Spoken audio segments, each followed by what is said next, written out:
X army chief نے باتیں کی، سب سے پہلے تو مجھے حیرت ہوئی کہ اس نے کہا جی عمران خان ملک کو تباہی کی طرف لے کے جا رہا تھا، میں نے عمران خان سے ملک کو بچانا تھا تو تسلیم کر لیا کہ اس نے فیصلہ کیا تھا گورنمنٹ گرانے کا، جو میں ساری قوم کو ویسے ہی پتا ہے۔ ارشد شریف شہید نے بڑی زبردست بات کی، وہ کون تھا تو سب کو پتا تھا وہ کون تھا، لیکن یہ نہیں میں سوچ رہا تھا کہ وہ تسلیم ہی کر جائے گا کہ وہ میں تھا۔ فورن پالیسی کی طرف کہا کہ امریکہ بڑا ناراض تھا، امریکہ خوش نہیں تھا عمران خان، اور فورن پالیسی کا بھی وہ ایکسپرٹ تھا۔ جو پاور اس جنرل باجوہ کے پاس تھی، وہ سپر کنگ تھا، سب کے اوپر بیٹھا ہوا، سارے فیصلے اس کے، یعنی گورنمنٹ کے کام تب تک ہوتے تھے جب تک جنرل باجوہ فیصلہ کرے کہ ہاں یہ ٹھیک ہے۔ جب باجوہ صاحب نے فیصلہ کر لیا کہ احتساب نہیں ہوگا تو احتساب نہیں ہو سکتا، کیونکہ اس نے اس میں تسلیم بھی کر دیا کہ نیب کو بھی وہ کنٹرول کرتے تھے، سو نیب بھی ان کے ہاتھ میں۔ ہمارے پرانے آرمی چیف، انہوں نے ایک صحافی کو ایک انٹرویو دیا اور اس نے پھر کالم بھی لکھی، اس میں اس نے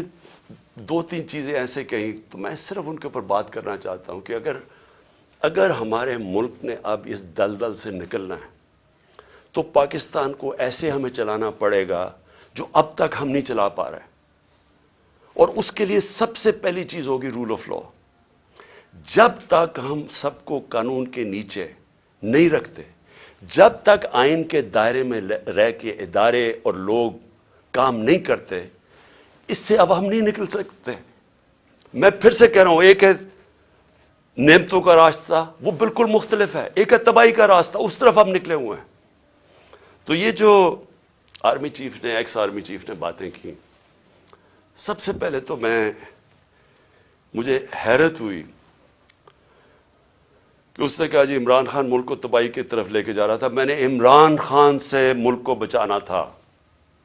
تو تسلیم کر لیا کہ اس نے فیصلہ کیا تھا گورنمنٹ گرانے کا، جو میں اور ساری قوم کو ویسے ہی پتا ہے۔ لوگوں کو تو اب سوشل میڈیا کا زمانہ ہے، وہ آخری رات جس دن میں نے کہا تھا کہ کوئی رہ تو نہیں گیا، تو اس دن رات کو تو سب قوم کو پتا چل گیا تھا کہ کون تھا پیچھے اس کے۔ وہ ارشد شریف شہید نے بڑی زبردست بات کی، وہ کون تھا تو سب کو پتا تھا وہ کون تھا، لیکن یہ نہیں میں سوچ رہا تھا کہ وہ تسلیم ہی کر جائے گا کہ وہ میں تھا۔ اور اس نے کہا کہ بڑے برے حالات تھے پاکستان کے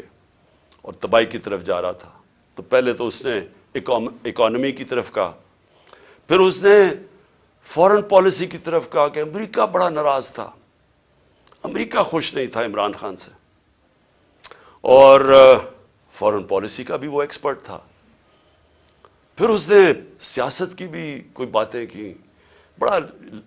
لمبی بات چیت کی، پھر وہ شوکت ترین کے اوپر کہہ دیا کہ اس نے اکانومی تباہ کر دی، تو اکانومی کا بھی ایکسپرٹ، پالیٹکس کا بھی ایکسپرٹ، فورن پالیسی کا بھی ایکسپرٹ وہ۔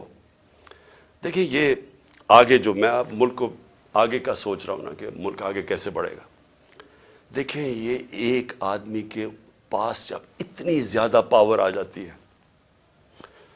جو پاور اس جنرل باجوہ کے پاس تھی کہ سپر کنگ تھا، سب کے اوپر بیٹھا ہوا تھا، سارے فیصلے اس کے، گورنمنٹ تب تک ٹھیک، یعنی گورنمنٹ کے کام تب تک ہوتے تھے جب تک جنرل باجوہ فیصلہ کرے کہ ہاں یہ ٹھیک ہے، لیکن اگر میں عمران خان کہہ رہے کہ اس ملک میں احتساب ہونا چاہیے، جو 30 سال سے ملک کو چوری کر رہے تھے، جن کے پرانے کیسز بنے ہوئے ہیں، سوائے شہباز شریف کے 2 ٹی ٹی کیس اور وہ جو اس کا ایف آئی اے میں مقصود چپڑاسی والا کیس تھا 16 ارب کا، اور ٹی ٹی کا 8 ارب، جو اوپن اینڈ شٹ کیسز تھے، ان کے علاوہ تو سارے پرانے کیسز تھے۔ لیکن جب باجوہ صاحب نے فیصلہ کر لیا کہ احتساب نہیں ہوگا تو احتساب نہیں ہو سکتا، کیونکہ اس نے اس میں تسلیم بھی کر دیا کہ نیب کو بھی وہ کنٹرول کرتے تھے، سو نیب بھی ان کے ہاتھ میں تھی، تو اکاؤنٹیبلٹی اگر وہ نہیں فیصلہ کرتے تو نہیں ہو سکتی، کیونکہ سپر کنگ ہے وہاں بیٹھے ہوئے۔ اس سے کیا چیز سامنے آئی کہ ایک آدمی کو جب اتنی زیادہ پاور مل جائے لیکن اس کو کوئی پوچھنے والا نہیں ہے، کوئی چیک نہیں کر سکتا۔ تنقید تو عمران خان کی ہوتی تھی ہر دوسرے دن، ہر روز ٹی وی پہ گالیاں سن رہا ہوں، تنقید ہو رہی ہے، پنچنگ بیگ تو میں تھا، پاور وہ لے کے بیٹھے تھے، فیصلہ جو کرنا ہے وہ، اگر وہ فیصلہ میں کوئی پالیسی وہ مانتے تھے تو وہ ہو جاتی تھی۔ اور خوش قسمتی سے کرونا کے اوپر ہم ایک پیج پہ آ گئے، کیونکہ ہم نے بڑا فیصلہ کیا کہ سمارٹ لاک ڈاؤن ہونا، ہم اپنے لوگوں کو تباہی میں نہیں ڈالنے لگے، کیونکہ غریب نے کچھ نہیں جانا تھا. اگر ہم لاک ڈاؤن کر دیتے غریب نے مر جانا تھا.